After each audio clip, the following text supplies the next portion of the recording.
একটা কথা বলি, ৯৮ সালের পর থেকে দল হয়ে যাওয়ার পর বাজপেয়ী যখন প্রধানমন্ত্রী হলেন তখন আমরা ৭টা সিট পেলাম। মমতা ব্যানার্জি রেল মিনিস্টার হলো, দলে একটা সুন্দর ভাব এলো।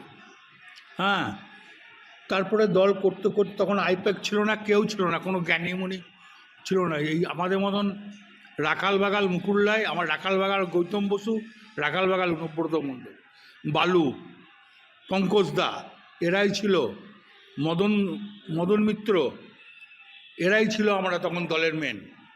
তাই এই কারণেই তখন এই আইপ্যাকটা আমাদের দরকার হয়নি। তারপর ৯ সালে যখন আমরা এমপি যে জিতলাম বীরভূমের শতাব্দী রায়, তখন তৃণমূলের সিম্বল নিয়ে জিতেছিলাম, তখন আইপ্যাক ছিল না।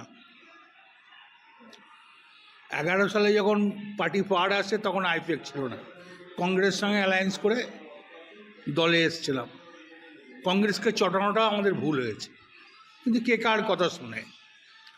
তারপর ১৪তেও আইপ্যাক ছিল না, ১৬তেও আইপ্যাক ছিল না, ১৯এও আইপ্যাক ছিল না। তাহলে আইপ্যাককে প্রয়োজন হলো কেন? আজ ভরা ডুবি হলো আইপ্যাক, মিসগাইড করলো আইপ্যাক, দুনিয়ার লোকের কাছ থেকে টাকা তুললো আইপ্যাক।